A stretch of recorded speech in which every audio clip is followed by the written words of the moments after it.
ಕ್ಷೇತ್ರ ಧರ್ಮಸ್ಥಳ ಬಡ ಜನರ ಪಾಲಿಗೆ ಆಶಾಕಿರಣವಾಗಿದೆ ಎಂದು MIT ಸ್ವಾಮಿ ಹೇಳಿದರು. ನಾಯಕನಹಟ್ಟಿ ಗ್ರಾಮೀಣ ಪ್ರದೇಶದಲ್ಲಿ ಧರ್ಮಸ್ಥಳ ಧರ್ಮಾಧಿಕಾರಿ ಡಾಕ್ಟರ್ ವೀರೇಂದ್ರ ಹೆಗ್ಗಡೆ ಹಾಗೂ ಹೇಮಾವತಿ ಅಮ್ಮನವರ ಕಾರ್ಯಕ್ರಮ ಜಾತ್ಯತೀತವಾಗಿದೆ ಎಂದು ಹೇಳಿದರು. ಬಡವ ಶ್ರೀಮಂತಿಕೆ ಹೋಗಲಾಡಿಸಲು ಬಹಳ ಪ್ರಮುಖವಾಗಿದೆ ಎಂದು MIT ಸ್ವಾಮಿ ತಿಳಿಸಿದರು.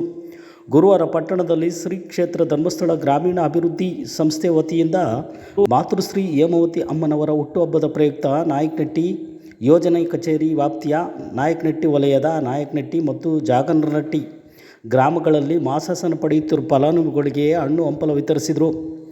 ರಾಜ್ಯದಲ್ಲಿ ಲಕ್ಷಾಂತರ ಹೆಣ್ಣುಮಕ್ಕಳು ಮಾಸಾಸನವನ್ನು ಪಡೆಯುತ್ತಿದ್ದಾರೆ.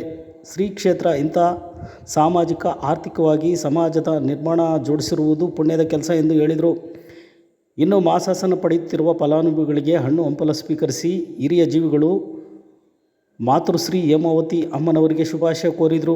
ತಾಲೂಕು ಯೋಜನಾ ಅಧಿಕಾರಿಗಳಾದ ಜಯಂತ್ ಕುಮಾರ್, ಒಕ್ಕೂಟದ ಪದಾಧಿಕಾರಿಗಳು ಮತ್ತು ಮೇಲ್ವಿಚಾರಕಿ ಶ್ರೀಮತಿ ಶಶಿಕಲಾ, ಸೇವಾ ಪ್ರತಿನಿಧಿಗಳು ಇತರರು ಇದ್ದರು.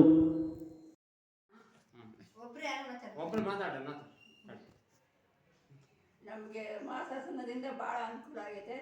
ನಾವು ಇರೋವರೆಗೂ ಆರೋಗ್ಯವಾಗಿದ್ದೀವಿ. ನಮಗೆ ಮಾತೃಶ್ರೀ ಅಮ್ಮನವರೆಗೂ ನಮ್ಮ ವಂದನೆಗಳು.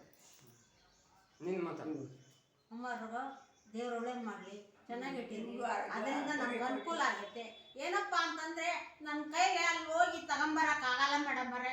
ನನಗೆ ಅದೇ ಮನೆ ತಂದು ಕೊಟ್ಟರೆ ನಿಮಗೆ ದೇವ್ರು ಒಳ್ಳೇದು ಮಾಡ್ತಾನೆ. ನನ್ನ ಕೈ ಹೊತ್ತಕ್ಕಾಗಲ್ಲ, ಓಡಾಡೋಕ್ಕಾಗಲ್ಲ. ನೋಡಿ ನನ್ನ ಕಾಲು ಹೆಂಗೆ ಗೊತ್ಕೊಂಡ್ಬಿಡ್ತದೆ BP. ಅಷ್ಟು ಮಾಡ್ರಿ ಮೇಡಮರ್, ನನಗೆ ಆರೋಗ್ಯ ಐಶ್ವರ್ಯ ಎಲ್ಲರಿಗೂ ಕೊಡ್ತೀವಿ. ಸುಖ